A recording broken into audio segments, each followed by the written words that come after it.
Mic check style. Mic check. Mic check! Mic check! Mic check! Mic check! Mic check! Mic check! Mic check! Mic check! Mic check! Mic check!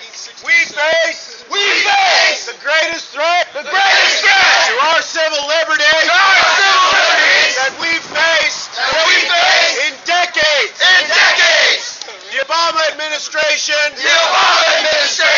previously threatened to veto this bill, which would allow the military to detain American citizens indefinitely. He threatened to veto because it didn't give him enough power.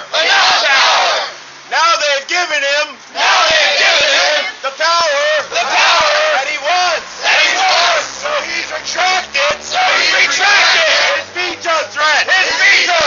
This bill is slated to pass sometime tomorrow. We have to stop it. We need you to call the White House tomorrow morning. We have to flood their phone lines. Spread the word. Call this number.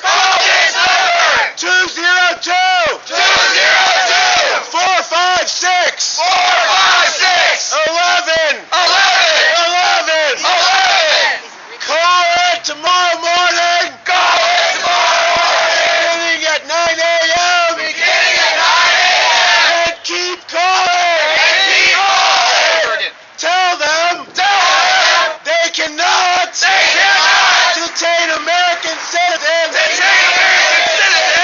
indefinitely without putting any of us on trial, without providing any evidence for why American citizens are being detained. This affects all of us. Passed the House.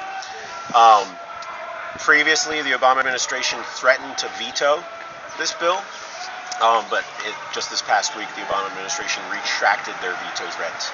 And the reason that they threatened to veto earlier was not because it gave the military authority to detain American citizens, but because it didn't give the Obama administration enough power on that front. And so they got that. They got what they wanted, and now they've retracted the veto threat. And there's nothing in the way except for people's voices right now to get as loud as possible to say that we do not stand for American citizens being detained indefinitely without a right to trial by jury. That is not what our founding fathers stood for. That's not what they brought this country into existence for. That's not what they envisioned. This would basically dissolve the Fourth and Fifth Amendments of our Bill of Rights, the foundation that this country was built on. They can take any of us. Just for doing this. Just for being here. Speaking up. Speaking out. For justice. For our rights. They are scared. Because they know. That we are winning. They don't want us to win. So they want to lock us up. We've got to stop it. Call the White House. The number again. 202 456 11.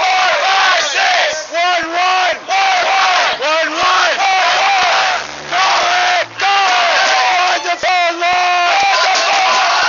My name is Paulette Meyer, and I just thought I would say a few words about the writ of habeas corpus and how we got it. We got it initially from William Penn, who was the founder of Pennsylvania, who came here as a Quaker, and he established a colony that he saw as a place where we could be protected in a way that people were not being protected in England. People were being put in jail, Quakers and other groups that were being harassed and intimidated and killed and tortured having that done with them without any kind of legal recourse.